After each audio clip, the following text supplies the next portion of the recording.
এবারে জানাবো এক নজরে দৈনিক পত্রিকার শিরোনাম। আমাদের হাতে রয়েছে প্রথম আলো পত্রিকা, যার প্রধান শিরোনামে দেখতে পাচ্ছি নির্বাচনী দায়িত্বে সশস্ত্র বাহিনীর ক্ষমতা বাড়ছে। ইসির প্রস্তাব, আগামী সপ্তাহের মধ্যে প্রস্তাব আইন মন্ত্রণালয়ে পাঠানো হবে। উপদেষ্টা পরিষদের অনুমোদনের পর রাষ্ট্রপতির অধ্যাদেশের মাধ্যমে তা আইনে যুক্ত হবে।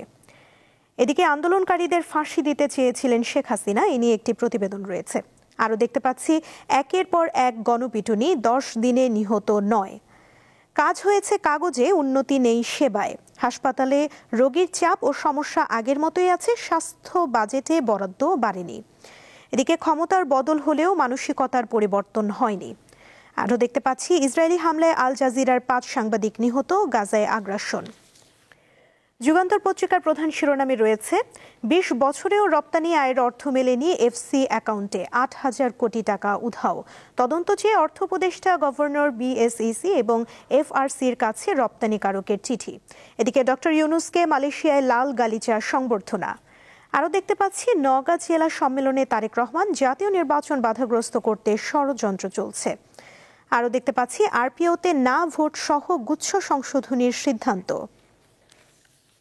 আজকের পত্রিকার প্রধান শিরোনামে রয়েছে জোটের ভোটেও দলের প্রতীক, আরপিও সংশোধনের খসড়া চূড়ান্ত, ব্যালটে ফিরছে না ভোট, তবে শুধু প্রার্থী একজন হলে পুরো আসনের ভোট বাতিলের ক্ষমতা ফিরে পাচ্ছে ইসি।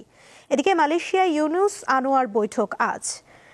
আরও রয়েছে জনপ্রিয়তা কমেছে বিএনপি জামায়াতের, বাড়ছে এনসিপির, বিআইজিডির জরিপ। এদিকে আগামী নির্বাচন দেশের ইতিহাসের সবচেয়ে কঠিন, নওগাঁর সম্মেলনে তারেক। বিমানের আকাশে দুর্যোগের ঘন ঘটা, গত 1 মাসে অন্তত 9টি উড়োজাহাজে বিভিন্ন ধরনের যান্ত্রিক ত্রুটি। প্রশ্ন উঠেছে বিমানের নিরাপত্তা ও রক্ষণাবেক্ষণ প্রক্রিয়া নিয়ে।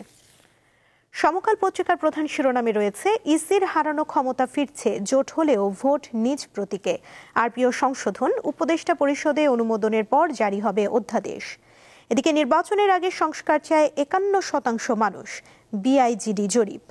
এবার গাজীপুর, মাগুরায় 2 যুবককে পিটিয়ে হত্যা, 7 মাসে গণপিটুনিতে নিহত 111, রংপুরের ঘটনায় গ্রেফতার 4। কালের কণ্ঠ পত্রিকার প্রধান শিরোনামে রয়েছে ব্যাংকে টাকা তুলতে হয়রানি, বিমা দাবি, গ্রাহকরা চেয়েও পাননি 7,000 কোটি টাকা। অনিয়ম হলে পুরো আসনের ভোট বাতিলের ক্ষমতা ইসির, আরপিও অধ্যাদেশ 2025 চূড়ান্ত। এদিকে পাঠ্য বই ছাপা এখনো শুরুই হয়নি, এ নিয়ে রয়েছে আরও একটি প্রতিবেদন। দেখে নিলাম আজকের দৈনিক পত্রিকার শিরোনামগুলো।